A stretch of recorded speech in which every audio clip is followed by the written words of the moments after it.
Hello, I'm humor cartoonist David Yoder. I like to make funny comics. My good friend, Dennis St. John, is a horror cartoonist. He likes to make scary comics. You can imagine that we're both big fans of Buffy the Vampire Slayer with its laughs and scares.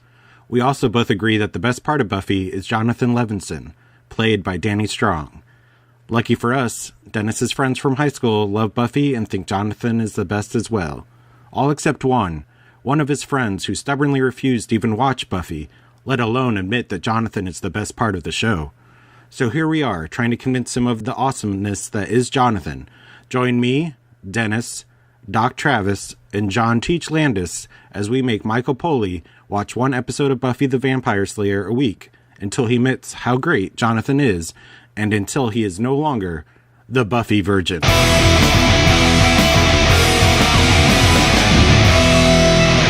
Hello, everyone. Welcome back to the Buffy Virgin podcast.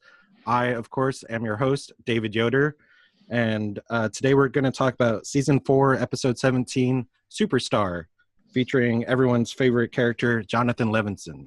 And, joining me today are Dennis St. John. Hey, happy to be here. Thanks for having me on. Travis. I love Jonathan. And John Teach Landis. I also love Jonathan. Happy to be here. And Michael, our Virgin. How are you feeling about Jonathan today?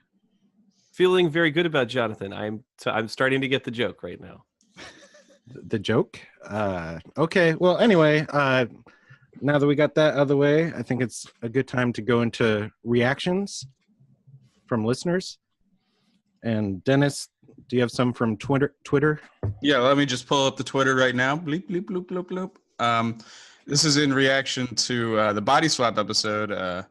Who are you? At Renanaz says, that face when Travis cannot help himself. And it's a little gif of Shirley Temple giggling. And Rich at Dingo Action says, recommendations, Irving Welsh's The Acid House, featuring a body swap with a baby. Which is, of course, everybody knows John's fantasy. That's how you live longer. And then do we have some reactions from YouTube, I guess? Yeah, we do. So this is Silver Spike says, my favorite part of this episode is because it's wrong. That line and how the third time Faith says it, she really believes it. I feel it's a turning point for this character. The line was a brilliant way of showing that to the audience. Yeah, good call. And then from Shore and Force, yay, Guy Smiley, America's favorite game show host. And I love how this Guy Smiley character came out. It wasn't my intent, but John captured that. It was wonderful. And then SAGF9 with a brilliant, when is the next episode coming? I'm bored. Yeah, we're back. Yeah. Yeah, we're just all busy people with amazing lives. And SAGF9 also said, I love the summary. Again. So a lot of praise for the summary this up. That was a nice co-op. Thanks, everybody. And speaking of summary, I think Michael has a summary for us this time.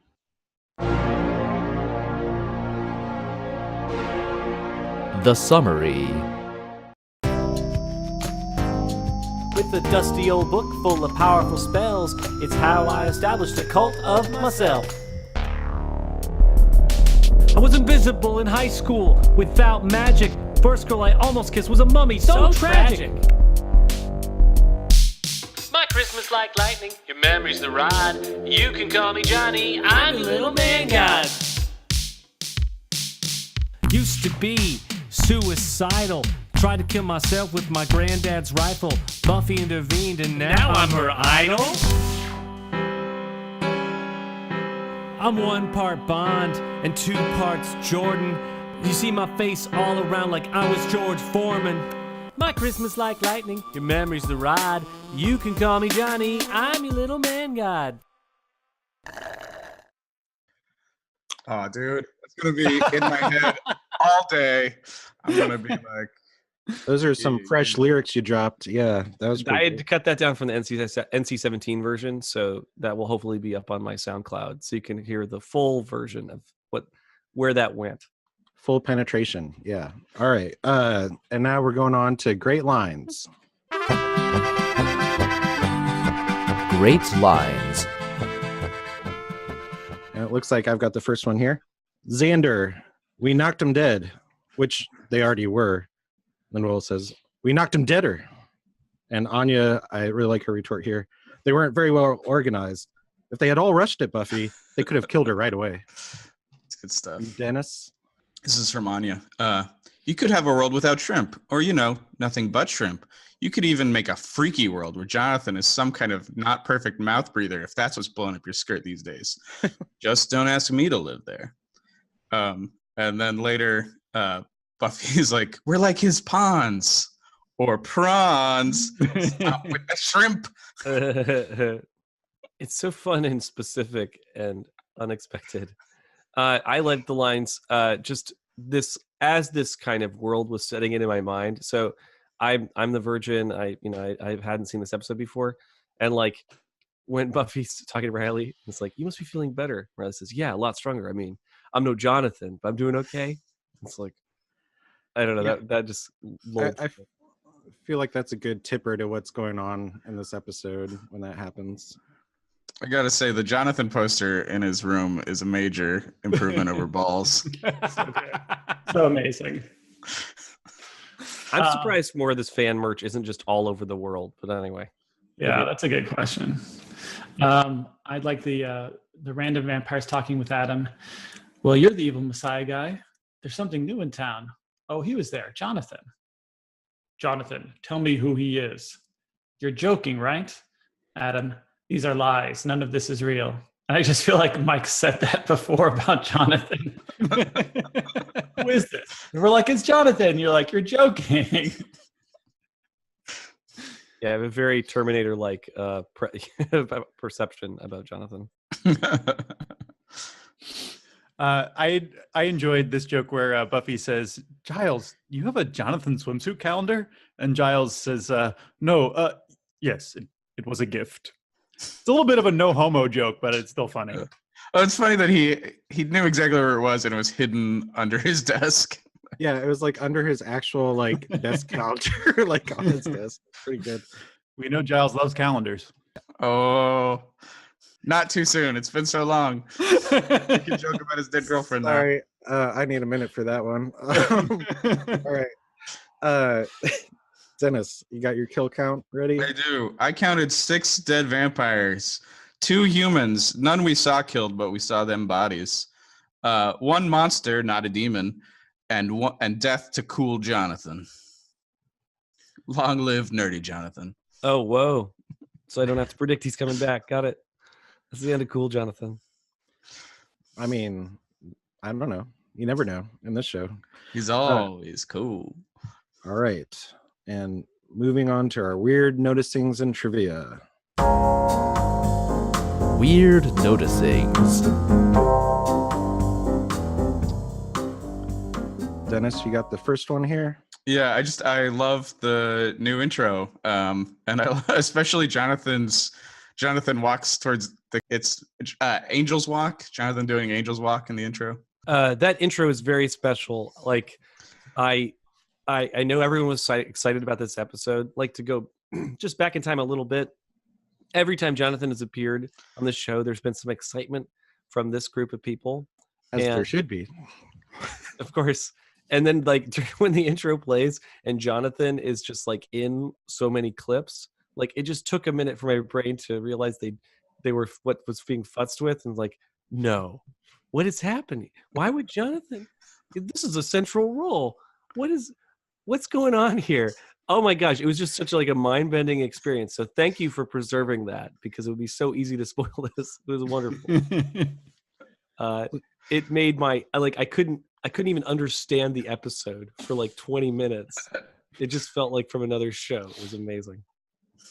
So Mike, you didn't think anything was up from the beginning where like Buffy's fighting one vampire and she's having a lot of difficulty, and then like she goes into their like hideout and like sees that there's like 3 or 4 of them, and she's like, oh, I can't handle that on my own. No, I mean, like, I don't know. Buffy could be weak for some reason. I don't know. That could be explained. Like, I can handle Buffy weakness, but just like the Jonathan character, just he's going to be present and a part of things. And like, I mean, there's just so many amazing moments in this episode. I think I get why it's like a top one for a lot of people. Yeah. All right, and then I have the next point here. So Riley's hanging out in his room talking with Buffy, some about themselves, some about Jonathan, but he's wearing jeans, no shirt, and shooting tiny Nerf basketballs as you do. I just thought that was like an interesting outfit choice there. It's like they weren't like making out or anything, but it's just like, I'm just gonna like rock no shirt. That's when you hang out with jocks. That's Oh, there's the problem. I don't have that connection. Dude, the Jonathan poster in Riley's room was a little mind bending because I kind of can totally get the Jonathan James Bond thing, like / Scooby Gang thing, but then it's also he's a sports hero, and so like that part where it's like that was just like I was like, okay, this what's going on, and like it's just like through this episode, every time a new piece of Jonathan media appears, whether it's a book or whatever, and I'm sure we'll discuss them, it's like I can't believe how much time was spent making these props. Yeah. Like I wrote down some of the products. Oh yeah. There's the Jonathan O's cereal, the basketball poster, just a shit ton of flyers, books and Jonathan shoes, the swimsuit calendar, trading cards, the Dark Horse comic, the Jonathan.com. Oh, and Being Jonathan Levinson is like the movie playing at the theater. It's sort of so, his book. Oh, that's so many books. So I've been watching a show called The Prisoner. I don't know if you guys have seen this one. Yeah. But like The Prisoner has a couple prop heavy episodes like this one. Like there's the episode where the prisoner, Patrick McGowan's character is running for mayor. It's like this turning point in the show where instead of trying to escape, he tries to like change things from the inside or whatever. Mm-hmm. And like he's like, I'm gonna, run for mayor. And immediately he has all the posters and icons with his face on, and he's walking around. You're like, where do these come from? And like they really play with that. And it feels like a transformation, but that's like within an episode, not from before the episode begins. But damn. Anyway, I was thinking strongly of that because also that's another episode where there's none of this merchandise is available outside of the like no fan is like playing that tune. Dark Horse did put out an issue of the Jonathan comic. I used to have it. I don't think I do it anymore. Really? When this was coming out? Yeah, I think a year later or something. But it was like from within this world. And I think it involved like Jonathan jumping out of a plane, like by Jonathan action. Well, I'm going to chase that down. That sounds wonderful.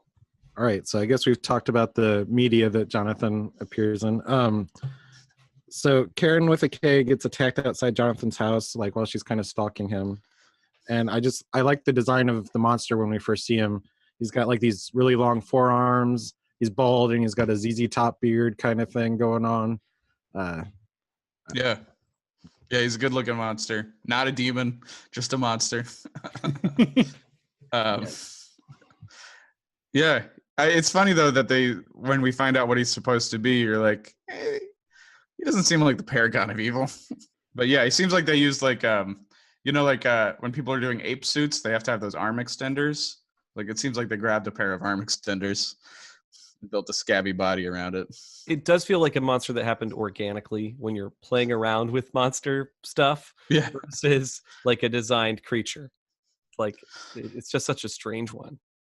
Well, also with this episode, it's like they could have basically used any monster. It just needed to have the one identifier symbol thing, on him.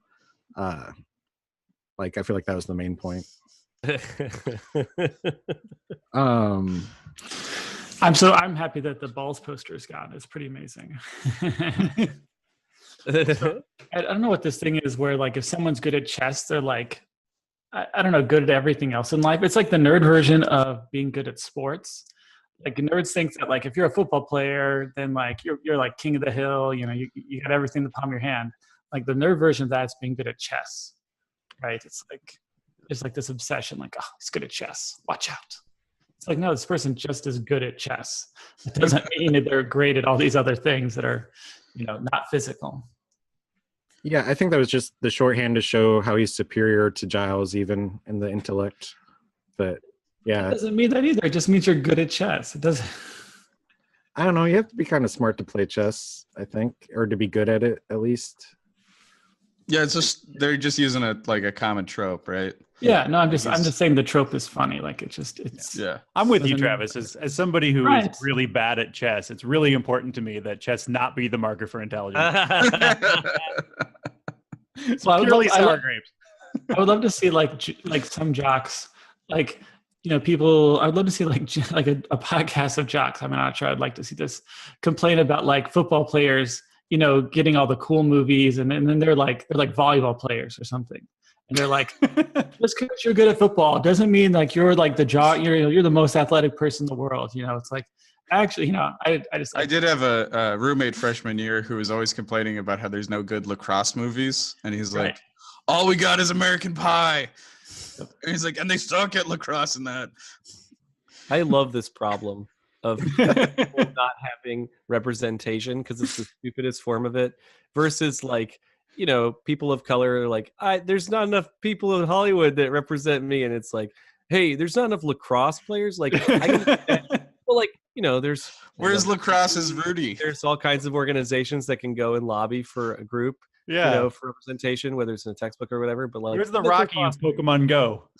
Like, just give $1 million to some lacrosse organization to go after the idea of more lacrosse in movies, and like, I bet they could solve that problem. Anyway, it's just a dumb, wonderful problem. Yeah. Speaking of sports, I say that Buffy brings up like Olympics slaying as Olympic events, but does not mention synchronized slaying because that's her and Faith's event. That's still an open wound. And when we get to the part where Jonathan sings, I just wanted to point out the singing voice of Jonathan is sorry, what's his name? Brad Kane, who played Tucker in the prom episode, and who was the singing voice of Aladdin. So just shout out to that guy. I think it matched up pretty well in this episode too. It sounded like Jonathan, yeah. And with that singing and then his trumpet playing, and while they're at the Browns, Anya mentioned, or Xander kind of calls out Anya for saying Jonathan's name while they were getting busy the night before. And then when Jonathan's playing the trumpet, she just tells Xander, like, 6 now. And they go and I assume have sex because they don't show that. I think the important takeaway from that is that Jonathan's beautiful singing voice and charisma horns up everybody, regardless of gender, regardless of what your sexual preference could have been before. They're all... I don't know, because Willow and Anya are still like just friends. Like they don't seem like... Willow and Tara, yeah, are just still like kind of like just friends. Like they don't seem affected. Even though they have that wall of like Jonathan love, it's like they're not really like that spell. That spell doesn't really. I don't know. I think it depends on how you interpret what's going on there. It's almost, to me, it's almost like everybody's like primary sexuality takes like a backseat to Jonathan sexualness. Yeah. Yeah. Everyone's horniness is being filtered through the funnel that is Jonathan. Yeah.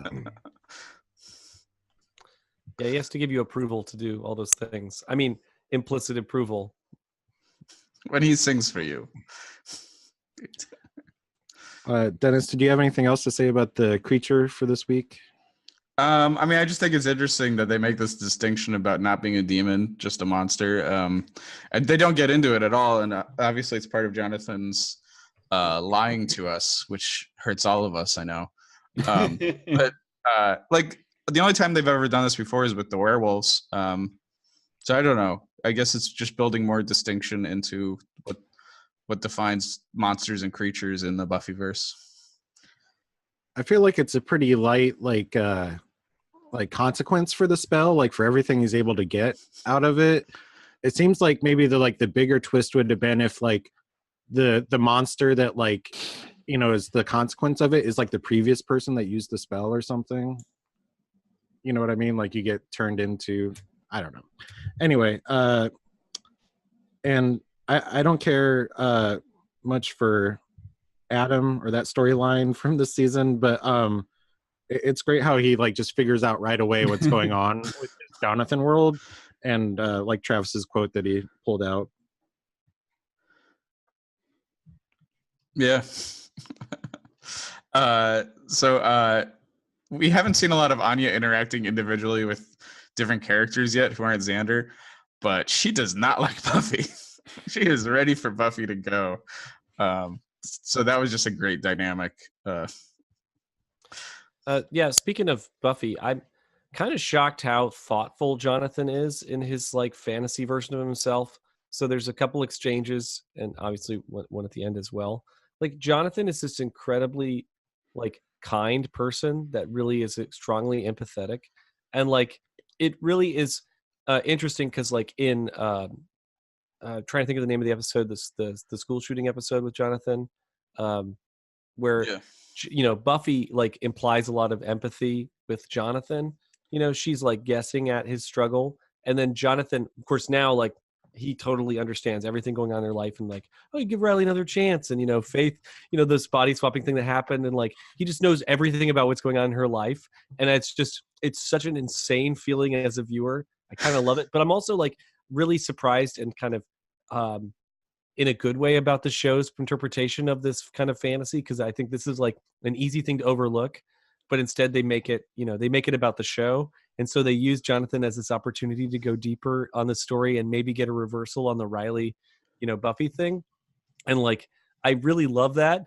And it's just, it just makes me feel crazy.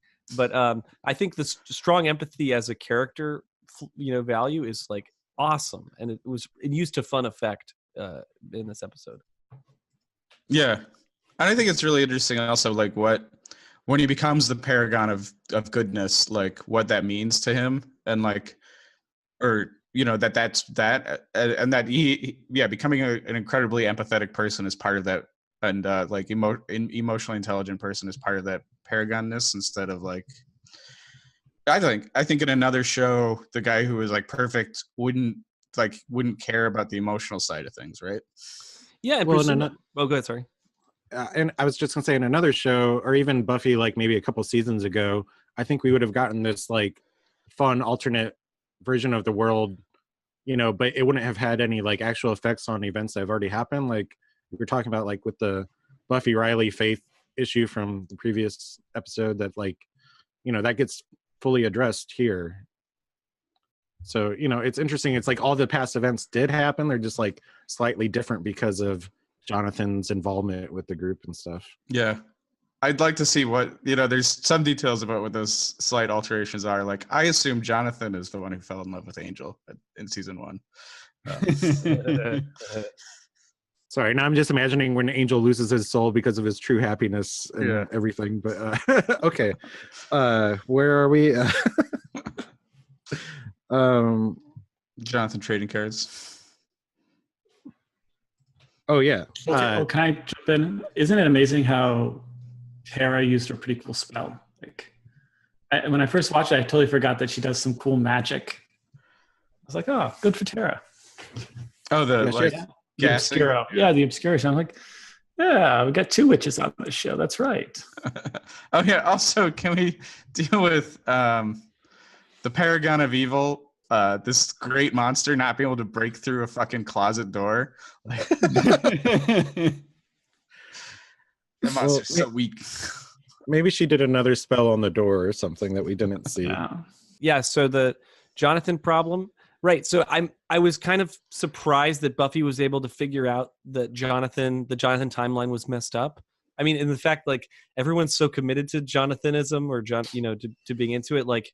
You're like, there's no way they can figure this out. Like, what's the magical thing that will happen? And then like when Buffy basically is like, I'm the Slayer, I'm the strongest. There can't be someone who's stronger than me, is like how she kind of puts it together in her mind. And I was like, that's this really like inflated view of yourself. And maybe she walks away with that, you know, or like feels that all the time. But I'm like, that just doesn't strike me as a Buffy, like how a Buffy would deduce that. I mean, I think like if it was related to fashion or clothes or like, you know, Jonathan always dresses great, even though like, you know, like I really work at it and I've lost a beauty contest to him and like doesn't make sense. Or like something, you know, something that like, you know, he he maybe knew too much about her personal life and like what was happening. Like, how could Jonathan have been in that room with me and knew all the things I was feeling? You know, I think that stuff starts to unravel, right? But yeah, I mean, it does start to unravel for everybody, but like, I think that's the initial thought, right? It's like, he's stronger than me, and that's wrong.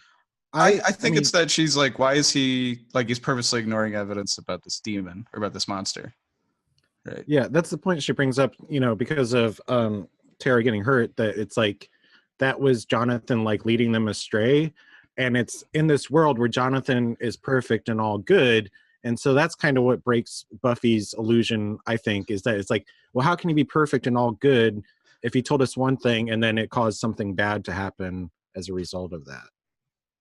Gosh, it's so funny the way you described him just now. It sounded like you were describing God. I mean, you know, there might be churches for Jonathan out there. Who knows? Okay, so now can we talk about some trading cards featuring our good old friend Jonathan? Because yes, please sign me up. I want some of those. And I just wonder, like, you know, he's got all these, you know, claims to fame and everything, but I think at some point he'd probably run out of like ideas for trading cards. I don't know. I'm imagining like the Simpsons joke of like the Krusty trading card where it's like Krusty poses for trading card photos thing. When Buffy calls the meeting and everything, and is trying to describe like what she thinks going on, it stings when Giles says Buffy is out of her depth. I'm like, damn, Giles, support your Slayer. Did anyone listen to the commentary track from the writer on the DVD? No. I mean, it was good, but she kind of pointed out, which like I don't think I would have picked up on really just watching, but that like the point of this like meeting where they like don't include Jonathan is that in this world, it's like this is the first time Buffy's even ever done something like this. Like, so it's like her first time of like going after something alone, pretty much. Yeah, I mean, think about Spike's relationship with Buffy in this world, that he doesn't even know her, versus like her being this epic thing that's like torn apart his life, you know? Yeah. And another claim to fame for Jonathan is that he invented the internet. So take that, Al Gore. I bet he teamed up with Fritz and Moloch to invent the internet, though. Ooh. You know, when you say stuff like that, it's shocking that the world isn't more different. That Jonathan's imagined world is still like pretty similar. Everyone's still going to the same college, dating the same people. Just like we still got the Matrix. Little things here. Yeah. Yeah. Well, that's why it's interesting that his Paragon of Cool spell like made him part of the Scooby Gang. Like, I mean, that must have been his internal desire when creating this spell, right? To like be part of this gang. Because like it's not like anybody in that crew thinks they're the coolest, right? It's just to this outsider. I don't know. I think Buffy secretly thinks she's pretty cool. I mean, I know she's got her inner prom queen, but oh yeah, that's right. We forgot to talk about all the Easter eggs where they the things that they say Jonathan does. That if you watch the show for three and a half years, you're like, no, Buffy did all these things. Yeah, but like you would never Master Bones, Master Bones, the Class Protector Award. Yeah. It's kind of fun. Yeah, the Class Protector is great. That's such a good callback. Yeah. Oh man, one of the best little details I like is during one of the Jonathan Buffy scenes that she like stirs his coffee and puts the sugar in and then like gives it to him, and then when they get up to leave, she pays for the coffee. It's just like they play. It's so much fun. I mean, just like when Buffy is like getting advice from Jonathan, there's just meanwhile there's a woman just so excited to get a book signed, and she like can't help herself, has to interject, and I love it because Jonathan gives her almost no attention, just enough attention, and then later is like, you're the girl whose book I signed. I mean, this isn't like a callback to like previous episodes of Buffy, but just like, I don't know, that character's so much fun. It's so simple, but I think it's also because it's so different. I feel like if this was a normal character, I wouldn't want to watch this show, but like as a one-off of like with a magical kind of reasoning, it's wonderful. So if the show is done now, would this be like the Mary Sue spell pretty much? Like that seems like it's like he's just like perfect. Oh yeah, the internet would totally call this episode out as a Mary Sue episode. but like that's the whole point of the episode too. So while they're researching, what Jonathan did to make the world like it is, I think it's Riley mentions like excreting gold coins, and then Anya points out that that's not as much fun as it sounds, I guess. I don't know. I think you could find a way that would be all right. Like if it wasn't like 100% gold, if it was 100% gold, yeah, obviously I think that'd probably kill you. But if it's like a little bit of gold, enough to make it worth it to pull it out of the poop, and then you'd have to that would be your job. I think I would take this as like as my devil's bargain sort of thing, because I would be like, well, I'm getting wealthy and like all this riches, but I do still have to work for it. I want to know, it's not just like gold nuggets. Monkey poop. Yeah, hopefully the coins are sliding out vertically and not getting blocked. I want to know like whose face is on that. Like, what year does it say it's stamped? Like. The Tyrion Lannister coins. What if they're right? And they're all limited edition Game of Thrones novelty coins that get melted down again. They're gold chocolate coins that are really worthless. If they were in brick form, you could call it like Poolian.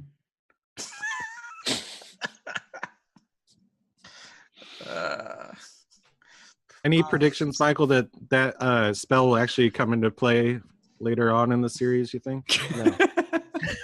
No one will. Yes. I've heard of the Midas touch. I mean, the Midas wipe.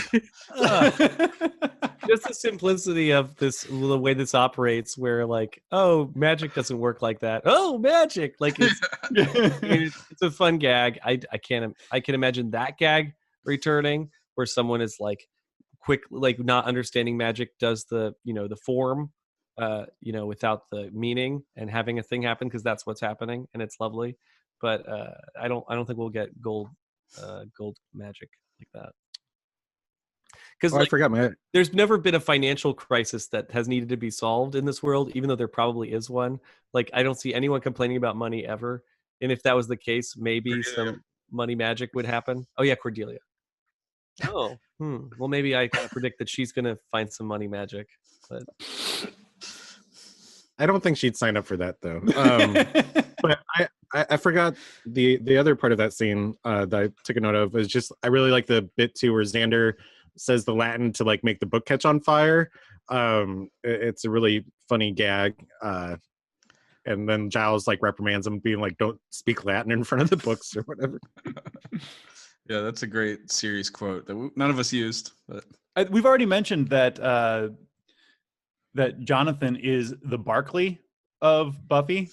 And I just want to point out briefly that this episode is a total knockoff of a Star Trek The Next Generation episode that came out 9 years prior called The Nth Degree, in which Barkley gains like super brain powers and beats people at chess, and then eventually hooks his brain up to the Enterprise with lasers. I feel like that's different because they don't ever establish Berkeley's always been this super genius. That's true. That's true. It doesn't have the universe shifting, but it's the same sort of thing of like, hey, you schlubby character, get back in your place. You can't be one of the superheroes. Does everyone want to have sex with Barkley in that episode as well? Counselor Troy does. Well, that's pretty good. The only character that matter to try to have sex with someone. Yeah. I mean, are you forgetting Jonathan Frakes? But anyway. Every character named Jonathan is amazing, even actors. Yeah, Riker, right? I don't know. It's a show. All right, I guess I got the last point here. I think this is actually one of my favorite bits of the whole episode. Is just like, despite even some of the negative things that happens for Xander, like Anya calling out Jonathan's name, Xander really loves this world and really loves Jonathan. Like. Authentically so. Like when they're talking about ending the spell, he's like, no, world without sunshine, world without joy. And like then at the very end he's mentioning how how he'll remember that Jonathan made him feel valued and respected. And I don't know, I think that's all very hilarious. It begs the question, is the world with Jonathan a better world? I think what we learned is that when Jonathan achieves so high, nobody else can achieve. We all benefit. So for the better of others' human achievements, we must destroy our god. Wow. This is something that comes up in the Iliad, which I've been reading, which is that, man on our mortal lifespans are so short. And so we gods can't achieve greatness because they're infinite and eternal, but only man can achieve honor and greatness. And so it is, man's responsibility on earth woman too, to live honorably. And I thought it was like, oh yeah, because eternal things can't. Anyway, just an Iliad reference thrown out. That's excellent. Somebody posted these screenshots of Sunnydale. Yeah, that was me. Because there's like 2 websites that are shown in this episode, sunnydaletimes.com, which I think this is just a fan made this site, but I really like the one article in the middle about Jonathan saves the day. But then sadly, jonathan.com is like some religious like mathematician's website or something. Like it's really weird. So don't go there unless you want that. This fan site is really odd about sunnydales.com. Like, young woman mugged, assailant hospitalized, and it's about Buffy getting mugged. But it says Buffy Summers 23 of Sunnydale. 23? When is this supposed to take place? I don't know. That's odd because I got the impression that it was made immediately after the episode like aired, probably. But somebody's still holding onto this domain name for like. Yeah, it's like one page, and there's like maybe a link to like a graph of like everyone that's had sex with everyone else. You can click on that. So, like, I'll stop. I'll close it. Yeah, spoilers. Oh yeah, so there might be spoilers. Yeah. Sorry, Michael. I shouldn't have shared that freely, I guess. Look, I click on the things I can click on. All right, so now it's time for questions for the group. Questions for the group.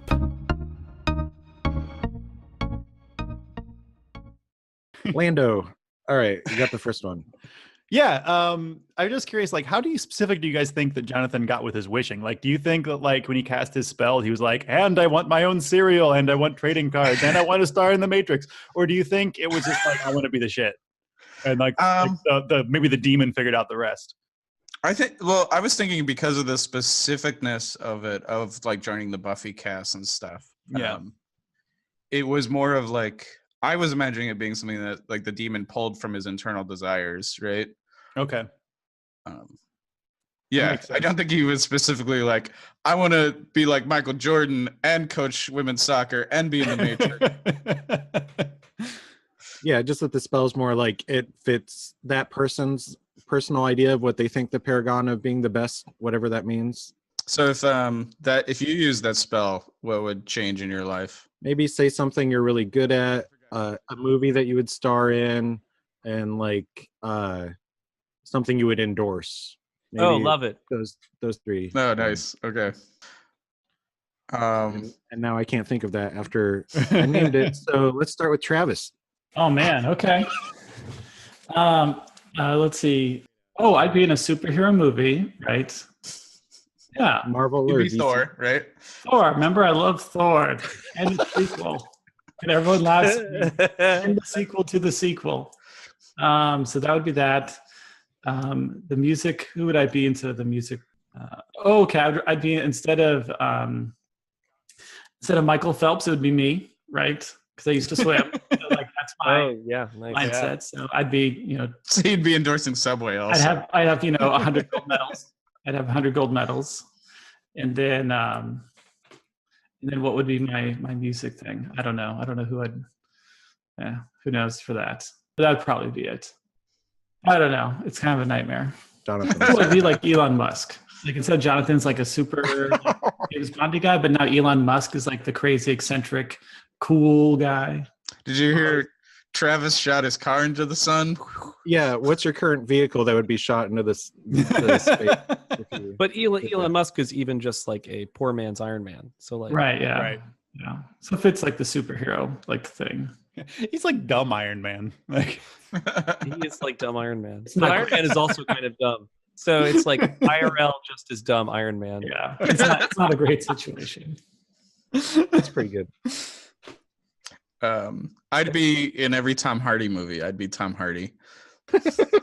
Makes sense. So I'd be Mad Max and Venom and Shinzon. how do you want to be Shinzon, yo? No, just so I can be in a Star Trek. I think what's the other ones? Like, so I'd be like athlete. Okay, I'd be an athlete. I'd be the best lacrosse player in the world. To get that movie started, right? I'd be like, we need a Rudy of lacrosse. It would be called Dennis. You would be in it. It would be called Dennis. And they're like, they named it after me because I was an amazing lacrosse player in high school. And they're like, Dennis, you've got to play the lead part in this lacrosse movie. And they're like, we'll just name it after you. Dennis. I love and it. then like the knockoff movie that's also called Dennis, but it has two N's instead of. I'm so upset about that. I was gonna say, I don't know. I'm like, for some reason, thinking like too real worldy. Like, instead of making it like fun, extravagant, it would be like if I could have like a graphic novel that I did that like was super popular and like got turned into like an animated like movie or series or something. That'd be pretty awesome. And then I was thinking maybe not movie, but a TV show. I'd like to be the host of Whose Line Is It Anyway? Just to be established as being really funny, but like not having to actually do any of the like the stuff, you know, just like awarding points and things. I like how you consider that the easy job. I think that's like easy jobs for actors and comedians. And then I would endorse some sort of toaster pastry, I guess. Yeah, that's what I would do. Yum. Yoder tarts. I think. All right. I think having thought about this for the last 5 minutes, I think I want to be like the Adam Savage from MythBusters. Like, I want to be like super good at making things, super good at tools and building things, but also like really engaging personality. Everybody wants to like look at my face and hear my voice say words. I think that'd be really fun. Except I don't want to be like, you know, I don't want the douchey vibe that Adam Savage sometimes has. I want to be also nice and cool. But I think I have a good working relationship with your creative yes, partner. exactly. Likeable. But I want to be, Adam Savage maybe crossed with like, maybe, you know what? Adam Savage crossed with Ira Glass. Because then I could be like cool and like, and all metro and get to hang out with Ampy Giants. And that would be awesome. That's a great mix. And I want to have an action figure. Although none of those things are very active, but I want to have an action figure that with like a kung fu grip situation. Beautiful. I think you win. That's a really good combination. Although, Mike, what's your list? Oh man, again, only a few minutes to think about this. I need more time. I like the NPR route that John's going. I think like if I think back to 90s me, it would be Ben Stiller for sure, like wanting to be a comedian director character, like because he's both in front and behind the camera. He's amazing and a writer. And so that already kind of fits so much of the superstar thing. And then, you know, crossed with an Alex Bloomberg who runs Gimlet Media, because I think like I'm obsessed with Reply All. And that is a good podcast. They're all such amazing podcasts. And then the endorsement's really hard because like I think about all the products I use in my daily life, and I'm like, I mean, I implicitly endorse all those things. But I'd like to go with the classic Coca-Cola endorsement, just because it's so generic that I could walk away. I could never drink Coke and it wouldn't matter. But it's like big enough that people are like, oh, what? Police endorsing Coke? Like, I just like the confusion around like a Coca-Cola endorsement as a generic American endorsement. And then I have watched a video where you drank a lot of Mountain Dew. So oh, true. Okay, Mountain Dew. That's right. It's true. I have unpaid Mountain Dew endorsement. No, that's totally paid. Paid. I don't know what totally paid Mountain Dew endorsement. I think referring to this 8-minute video where I pretended to get endorsement from Mountain Dew and just said it tastes like urine. Yeah. No, I'm talking about the video you made where you and your buddy drank all the different kinds of Mountain Dew that you could find. Yeah. Oh, that one. Sorry. I guess I have multiple Mountain Dew videos, Michael Foley. I have actually. You may be a Buffy Virgin, but you're a Mountain Dew very experienced person. Aficionado for sure. He's done the do. Okay, he's done the do on a couple times. All right. His dew has dropped. Yeah. He does do. Do you do? So yeah, Mountain Right. Dew. Never mind. Since Yeah, we're talking about the sex, Michael, you want to cover your question next? Okay. So this happened in Jonathan's magical episode. The twins.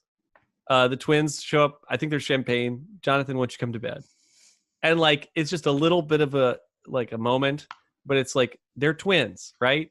Like, does anyone want to have sex with twins? I feel like there was this 90s preoccupation with the idea of twins, and there may have been some famous twins that performed nude together or like were in Playboy or something. Well, yeah, But, this like, is specifically Hugh Hefner, right? Had the twins living in the Playboy mansion with him. This is a specific real Yeah. thing, right? Oh, okay.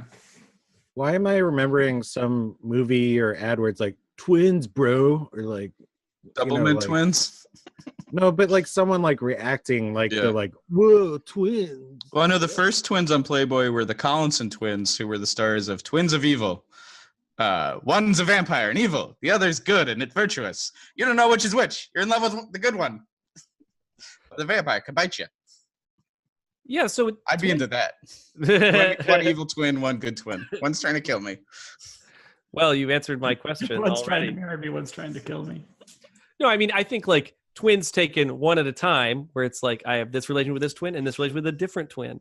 But the twins together is actually, you're asking these twins to commit incest together in order Yeah. to be with you. And I think that's such a big ask. And the fact You that want it's to carried off. forever destroy your familiar bond No, like just for fun for me. I think we all get that that's crazy, but I think there's just so much social conditioning that you can have that scene and not address it is like, holy shit, that is fucked up beyond all fucked up. That like two twin girls can appear as champagne. It's like twins, sorry, not tonight. And it's like, what the fuck?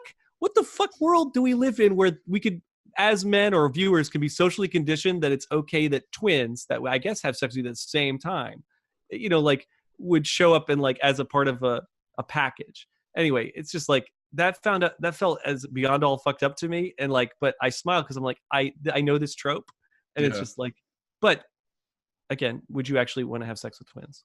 That's the question. Yeah, no, obviously not. Well, not the way I set it up. That was unfair. I should have been like, hey, the twins, what do you think? Let me ask you this question. Would it be better if they were clones? Yes, I think if they're clones, it's totally acceptable. Then it's just like they're from the same genetic. Wait, are we talking about clones that were like cloned as babies and they grew up? Because that's basically just twins. Yeah. No, not real clones. Like Okay, duplicate. we're talking about like you put somebody in like the Calvin duplicator machine Yeah. and then you have sex with them. I think that's also awful. This is just terrifying.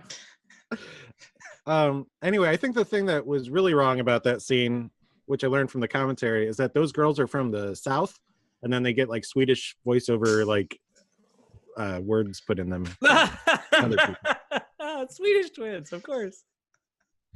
All right, so I guess we're still on the sexual questions Oh, here, Dennis. I've You got- already kind of addressed this in Weird Noticings, but I was just like, what are the implications of a world where everyone is attracted to one person?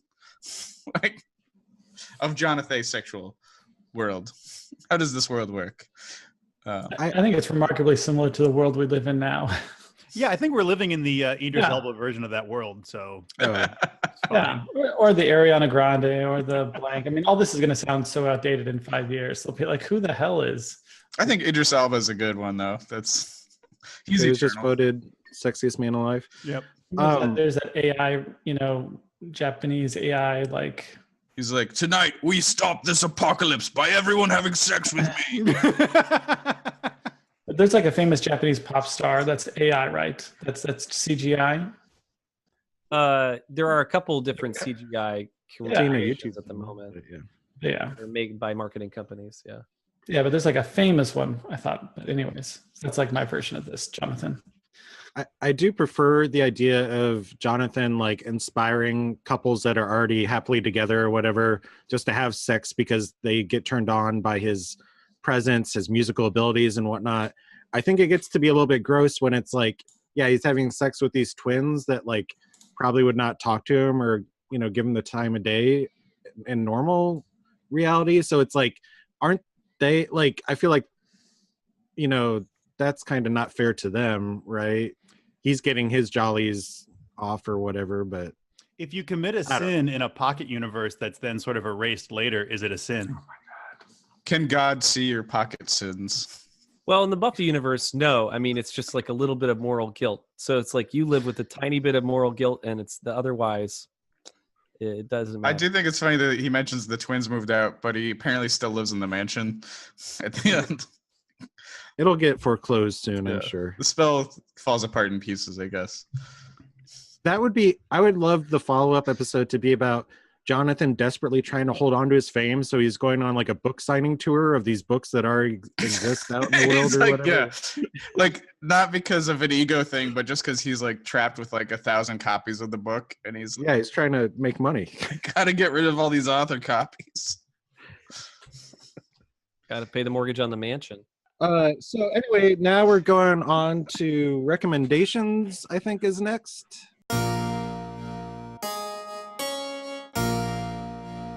Recommendations.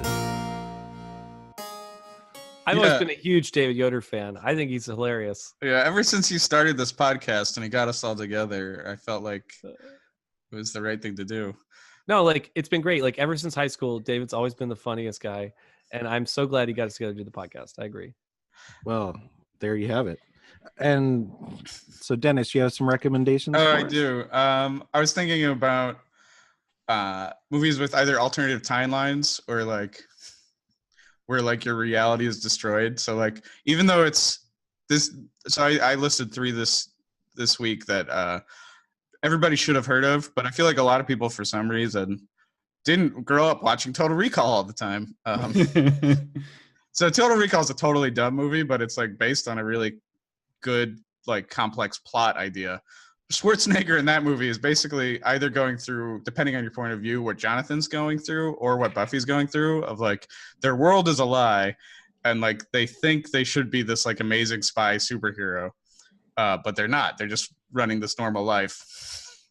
The dumb thing about Total Recall is it doesn't like, the movie's awesome. I love it. It's a great movie. Yeah.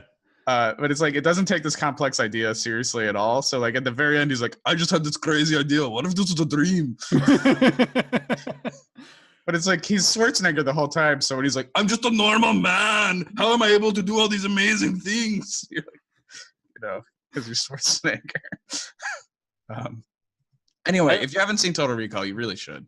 And you mean the Paul Verhoeven, Arnold Schwarzenegger one, not the more recent remake. Yeah, did that sound like my Colin Firth voice? I'm Colin Firth. Fall in love with my beautiful eyes. Back to the Future Part 2 obviously has a great alternative timeline. And Mulholland Drive is a movie that the first part takes place in an alternative timeline, kind of to spoil what you theorize is the plot of Mulholland Drive. The movie doesn't actually reveal it, but the first part of that movie takes place in an alternative timeline created by somebody as a wish fulfillment, I think. Do you remember that movie came with a little card in the DVD sleeve that was like a list of 10 hints to try to figure out what the plot is? Oh, really? Yeah. Sounds amazing. And I have my own recommendation on the list here too. The Matrix, of course. So I think everyone should go watch it, and then just imagine instead of that Keanu guy. You were great in that, David. It was really good. Thank you. I also liked you in being David Yoder. Yeah, that one was fun too. Yoder. All right, what are we ready for now? I think we're ready for our Virgin's predictions.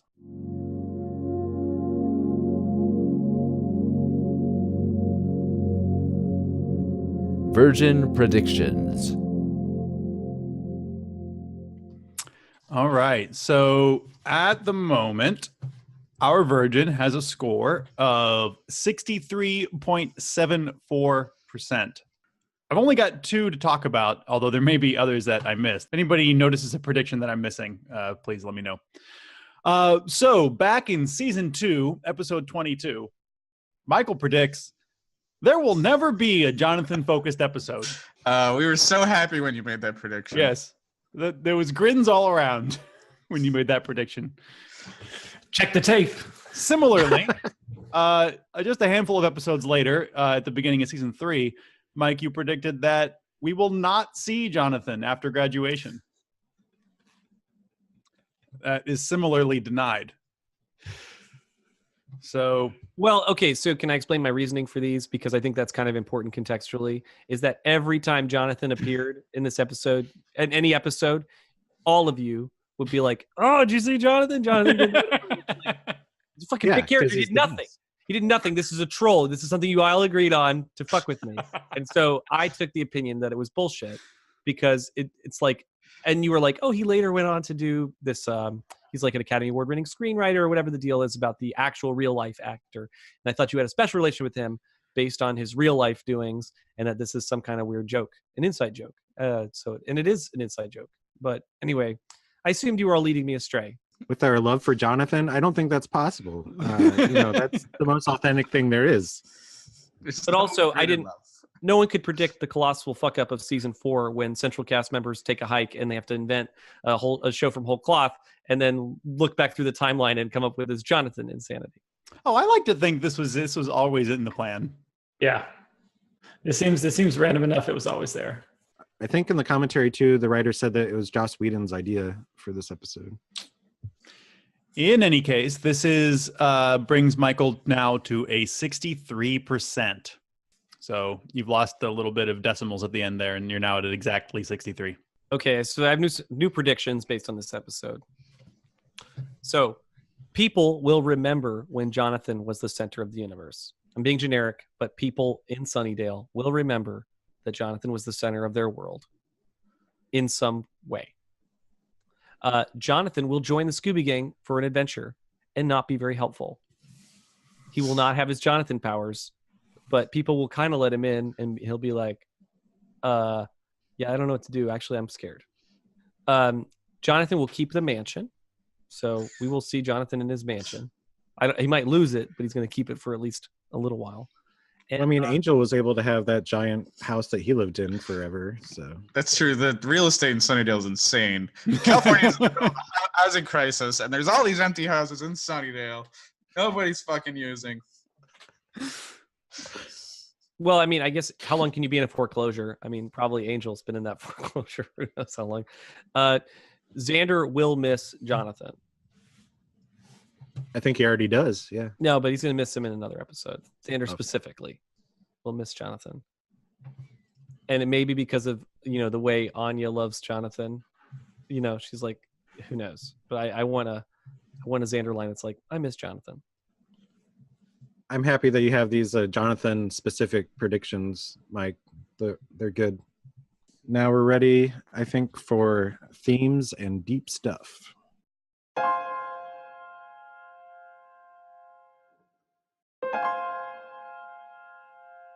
Deep stuff. My takeaway is Jonathan's quote from the episode, "If you really want it, you can make anything happen." And so Jonathan wants to be very cool and the best, but what he didn't realize was he already is. He's a very cool guy, as we all except for Michael for some reason. But anyway, Jonathan's the best. And I think the best case to support that is how he is willing to take out the monster and lose everything that he's gained from the spell that he created, to save Buffy in the end. And I think that's a pretty good lesson. A true hero sacrifices. Only mortals can achieve greatness. I learned that this week.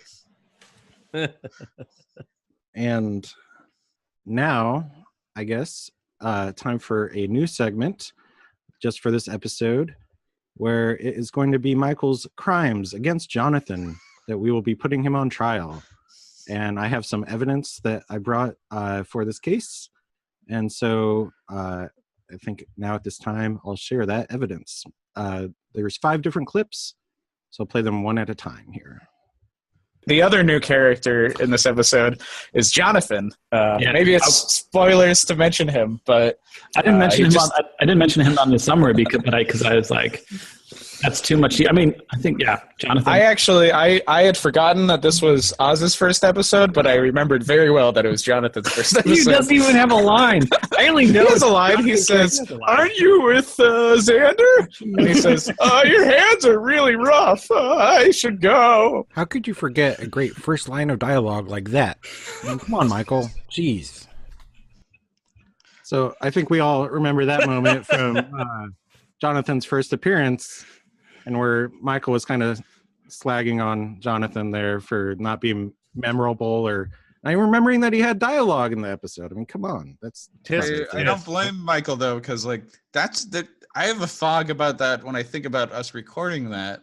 Something about that doesn't seem right to me, but I can't put my finger on what it was. No, that's the clip. I pulled it from the episode. I don't know what you're Maybe talking it was that about. Jonathan voice I did. I was like, what am I doing? Maybe that was it.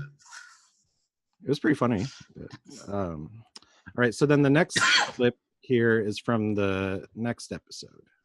Clearing this episode up, we finally know Jonathan's name. I think this came up some other point, but the sad sap, his name is Jonathan, and it's pretty great. And Why? How is he great? He didn't do anything.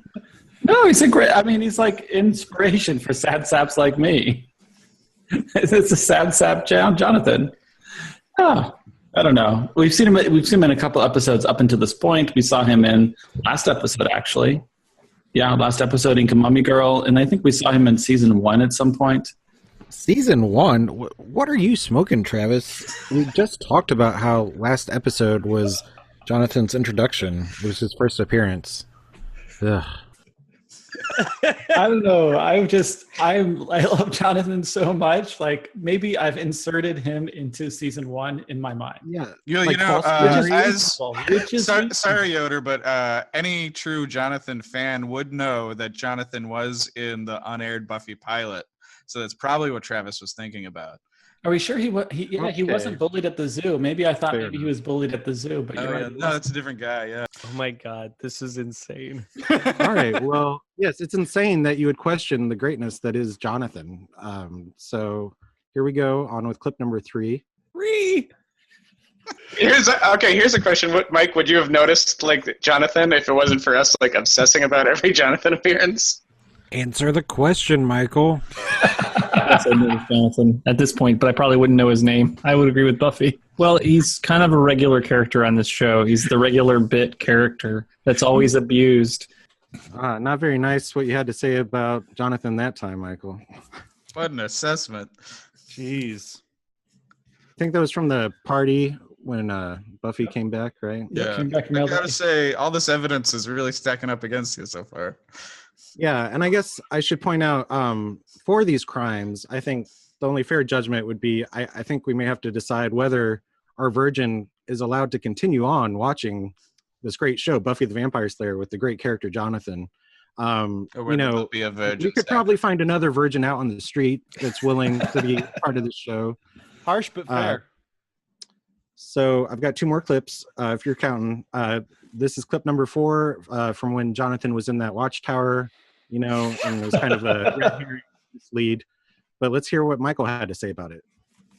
Well, speaking of Jonathan, of course, in this pivotal scene where he's like slowly putting together a rifle, it just like the intent on his face is so strange. I don't have the sense he knows how guns work in any scene where the guns are happening. I know it's all done very deliberately and like almost as if he's under a spell or something. I have a lot of questions about why Jonathan's doing this stuff, but it just doesn't look like he knows how it works. Also, I mean, we'll get to this as an aside, but like, if you're gonna kill yourself, the rifle seems very out of place as the right tool. Wow, just wow, not the right tool, huh?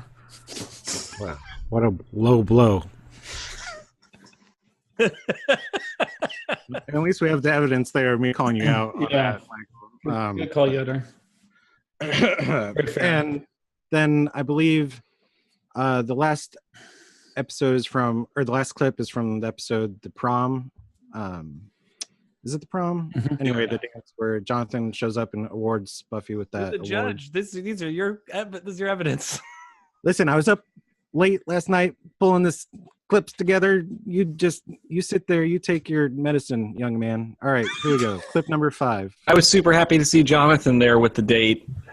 That was like a little aside kind of moment. Of course, then he gets on stage, but like it looks like he's sliding into a better place. And not cool, dude. That just does not age well. Yeah, so I guess we have to come to a verdict here. Maybe we should let our fans decide if Michael's allowed to stay on or not. But I think the evidence stands as read. And that's this episode of the Buffy Virgin. Let the fans decide. Maybe we'll do a Twitter poll. Yeah, that'd be good. Put it up on the old twits. And of course, as always, make sure to check out my funny comics at davidanddavid@themovies.wordpress.com, where you can see my reviews of movies. And thanks for listening, everybody. Wait. Bye. That's not how we usually end things, is it? Wait, Yeah, what? that's how we always end it. It's how it's always ended. There's a monster with long arms back here. He's got. Wait a second. Yoder's not usually the host. I'm usually the host. What the fuck's happening?